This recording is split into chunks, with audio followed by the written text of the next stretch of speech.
Apa kabar hari ini? Semoga hari ini dalam keadaan sehat semuanya. Hari ini kita akan belajar seni budaya tentang materi seni patung. Untuk menunjang pembelajaran ini silakan dibuka bab 2, yaitu materi seni patung.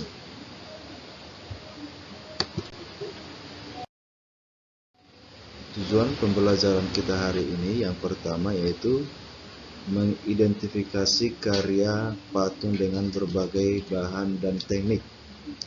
Yang kedua, menjelaskan berbagai media dalam berkarya seni patung. Ketiga, menjelaskan teknik berkarya dan media dalam berkarya seni patung. Keempat, yaitu praktiknya berkarya seni patung. Dan terakhir itu mempresentasikan hasil pemahaman siswa terhadap prosedur berkarya seni patung dengan berbagai bahan dan teknik serta karya patung yang dibuat.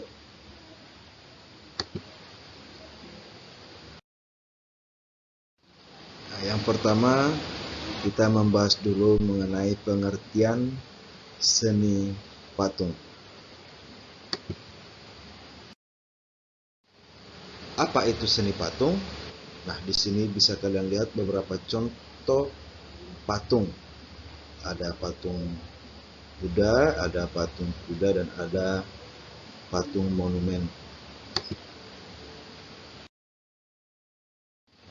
Seni patung itu bisa diartikan karya 3 dimensi. Masih ingat apa yang dimaksud dengan 3 dimensi? Itu bisa dilihat dari 3 arah atau bisa diartikan mempunyai 3 ukuran yang tidak terikat pada latar belakang apapun, jadi dia berdiri sendiri atau bidang manapun pada suatu bangunan.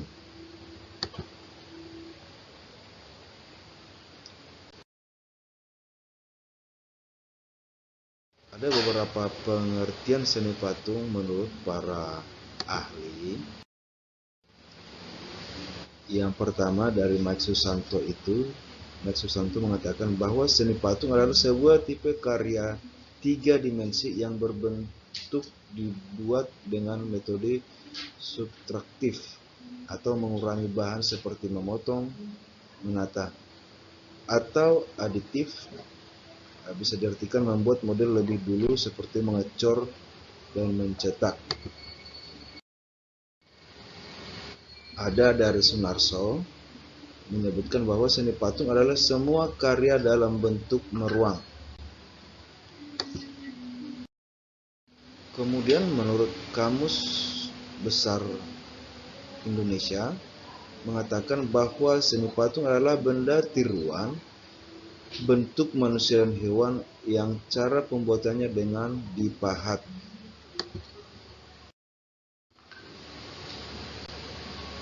Menurut Mears, seni patung adalah karya 3 dimensi yang tidak terikat pada latar belakang apapun atau bidang manapun pada suatu bangunan.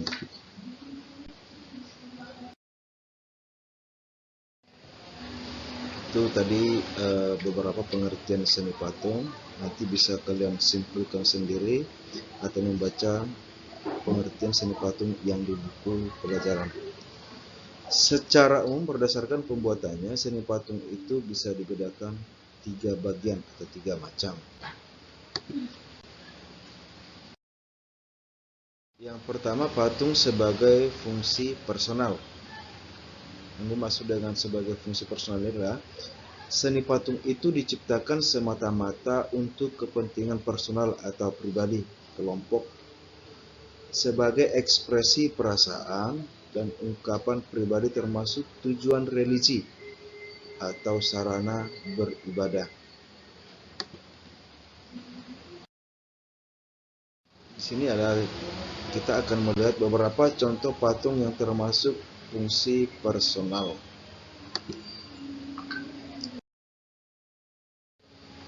Nah, ini salah satu contohnya yaitu patung Cristo Redentor di Brazil. Patung ini namanya adalah patung Yesus atau Kristo Redentor yang sedang merentangkan tangan di atas bukit. Patung ini tingginya 30 meter dengan berat 635 ton.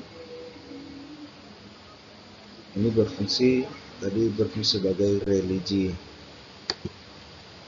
atau berhubungan dengan keagamaan.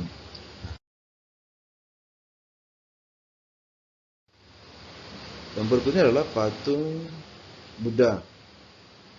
Patung ini dibangun yang terbuat dari emas dan perunggu. Ini adalah patung ini dibuat berfungsi sebagai religi untuk kegiatan umat Buddha. Tinggi patung ini diperkirakan kira-kira 51 meter. Kemudian di sini ada patung tradisional suku Dayak. Patung bagi masyarakat di Kalimantan tidak hanya sebuah benda ukiran yang tanpa arti. Contoh patung ini erat hubungannya dengan nenek moyang yang kadang dibuat dengan sejumlah ritual tertentu. Jadi patung ini difungsikan sebagai acara ritual atau religi.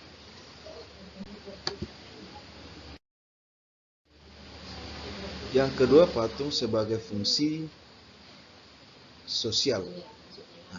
Patung sebagai fungsi sosial ini diciptakan untuk memperingati suatu peristiwa yang bersejarah atau mengenang jasa seseorang pahlawan besar dalam sebuah bangsa atau kelompok.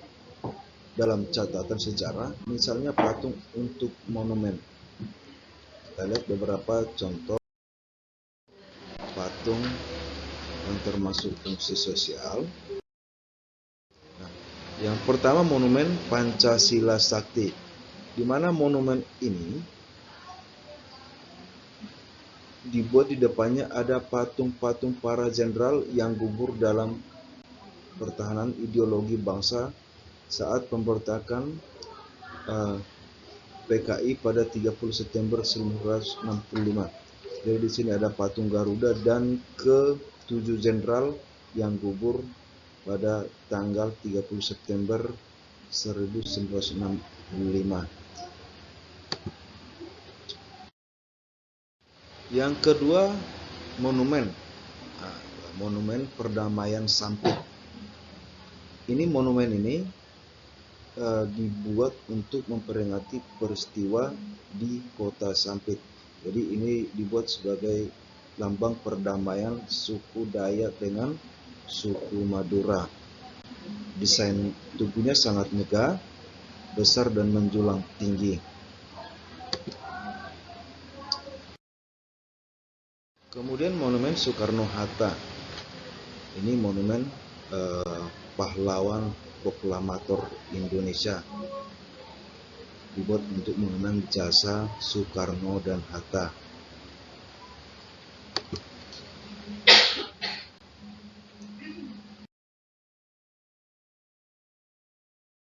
Kemudian patung sebagai fungsi fisik. Yang dimaksud dengan patung sebagai fungsi fisik adalah patung bernilai estetika atau bernilai keindahan. Yang berfungsi sebagai keindahan artinya menciptakan dan membuat patung semata-mata untuk dinikmati keindahannya. Jadi bukan untuk mengenang jasa atau bukan untuk fungsi keagamaan tadi. Ini hanya untuk dinikmati keindahannya.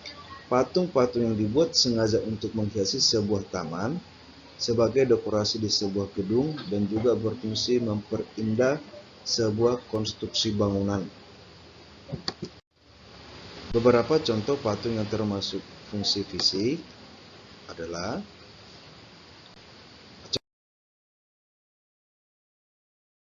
contoh di kota Singkawang, Tugu Naga.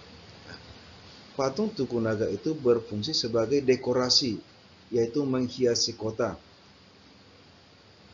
Di patung berwarna emas yang terletak di sudut kota itu Singkawang, di mana patung ini berfungsi sebagai dekorasi kota atau menghiasi kota Singkawang. Berikutnya Patung arsitektur. Patung arsitektur itu adalah patung yang bernilai estetik atau bernilai keindahan dan berfungsi dalam konstruksi bangunan, atau bisa dikatakan patung arsitektur itu adalah patung yang menyatu dengan suatu bangunan, bisa mungkin dindingnya atau tiangnya yang dibuat berupa patung. Sampai di sini dulu materi kita. Untuk materi selanjutnya kita lanjutkan minggu depan atau pertemuan berikutnya. Sekian dan terima kasih.